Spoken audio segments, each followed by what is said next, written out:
Imagina a un jugador que parecía sacado de otra era, un hombre capaz de hacer pases imposibles, driblar como nunca antes se había hecho y manejar la bola como si la tuviese pegada a la mano. Aquel hombre era Pistol Pete Maravich. Durante su carrera fue un genio incomprendido. Para muchos su juego era ineficaz y circense, pero para él era su manera de comprender el baloncesto. Dominó como nadie en la universidad y los dioses del baloncesto le maldijeron en su tiempo en la NBA. Aquella magia que mostraba Pistol Pete merecía un castigo. Esta es la historia de un artista que durante mucho tiempo fue incomprendido. Es la vida y obra del genio que predijo su propio final.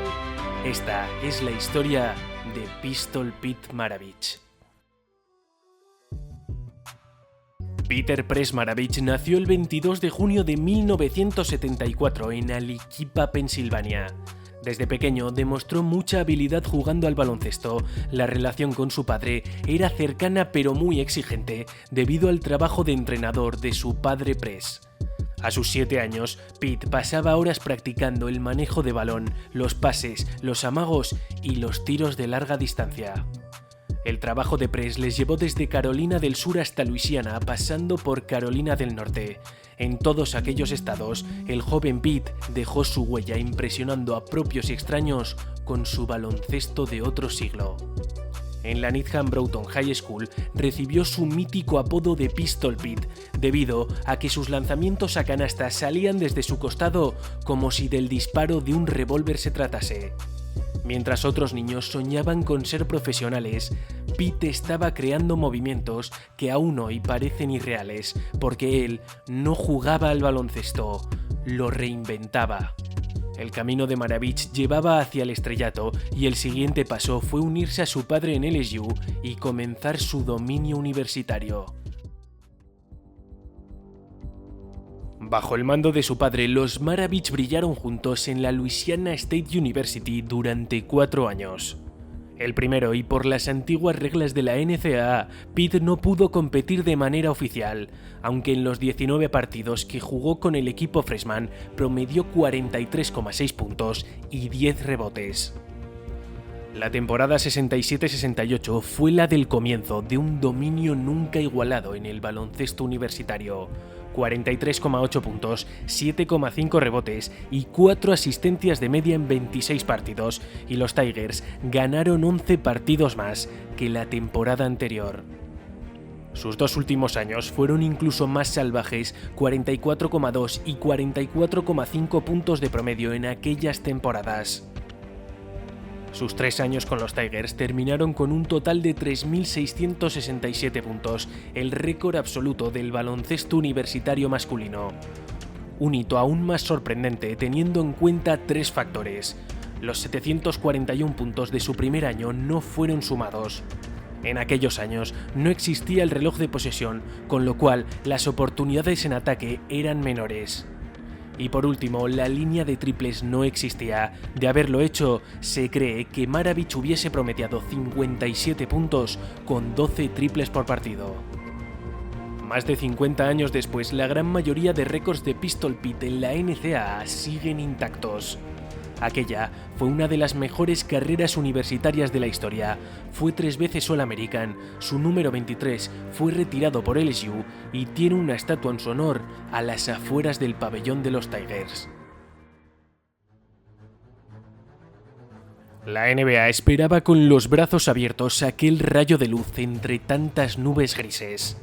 En 1970 y con el pick 3, los Atlanta Hawks se hicieron con un diamante en bruto, listo para revolucionar el baloncesto. Pero los Hawks no querían formar parte de aquella rebelión liderada por Pistol Pete. Las estrellas del equipo como Walt Bellamy y Lou Hudson encontraban aquel estilo de juego circense y poco efectivo. A todo aquello había que sumar los 1,9 millones que cobraba, una cifra muy elevada para la época. Pese a todos aquellos problemas, Maravich consiguió mezclar su juego con el de su equipo y terminó con 23,2 puntos y 4,4 asistencias, su primer año en la NBA. Para sorpresa de todos, su segundo año fue peor que el primero. Bajó en 4 puntos su anotación, aunque subió en 2 su promedio de asistencias. el matrimonio Hawks-Maravich no terminaba de ser exitoso. Aunque entraron en playoffs, nuevamente se fueron a casa en primera ronda pese a los 27,7 puntos de Pistol Pete contra los Celtics. Su tercer año fue el de su completa explosión, 26,1 puntos, el quinto de la NBA y 6,9 asistencias, el sexto de la liga. Aquel nivel le sirvió para ser All-Star por primera vez en su carrera. La química de la pareja Maravich-Hudson elevó a los Hawks hasta las 46 victorias, pero nuevamente cayeron en primera ronda. Su cuarto y último año en Atlanta fue el mejor, 27,7 puntos, tan solo por detrás de Bob McAdoo y titular por primera vez en el All-Star. Pero su tensa relación con Cotton Fitzsimmons y el mal nivel del equipo le llevaron a abandonar la que había sido su única casa en la NBA.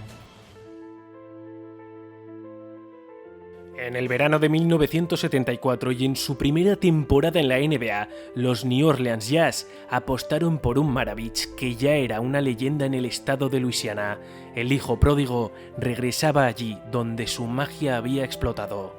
En la primera temporada de los Jazz ni siquiera el nivel de Pistol Pete fue bueno, 21,5 puntos con un pobre porcentaje de lanzamiento y solo 23 victorias.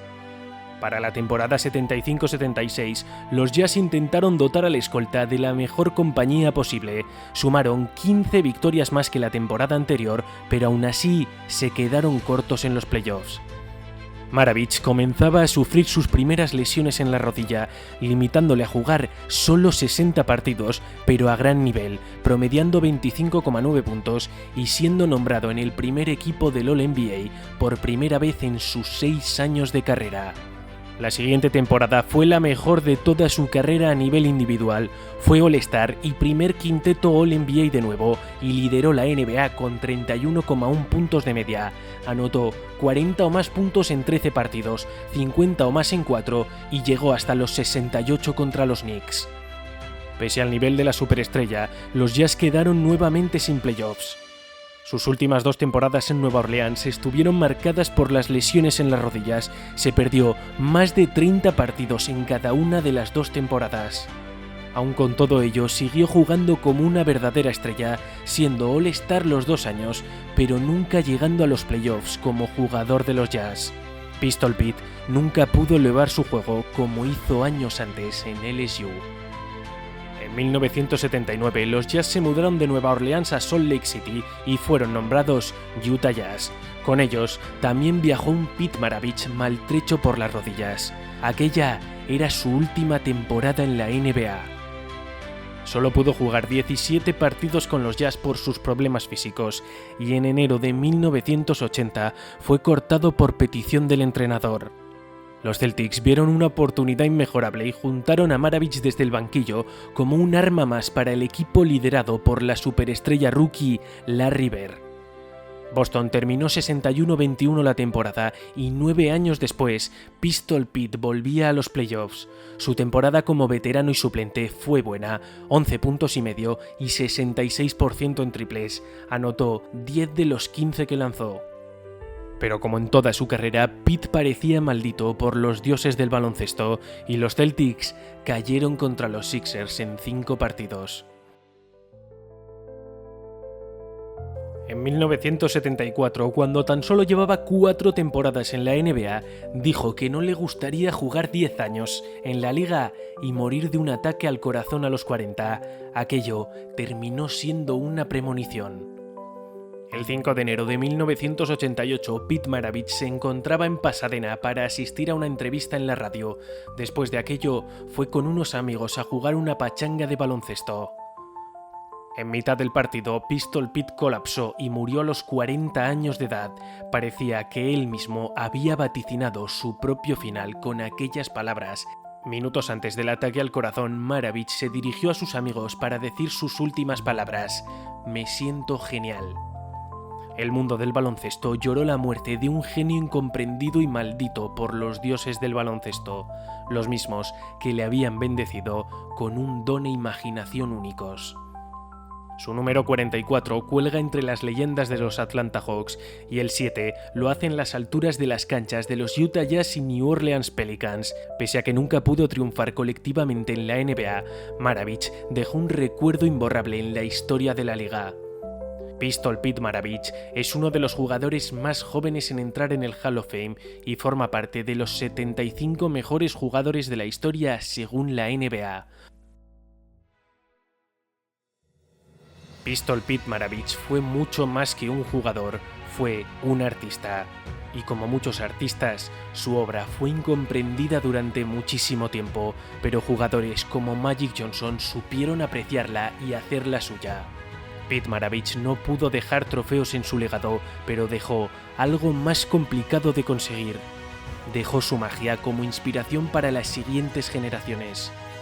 Cada jugador creativo que hemos visto desde Maravich tiene algo de Pistol Pete en su ADN, porque Pistol Pete Maravich fue un adelantado a su tiempo.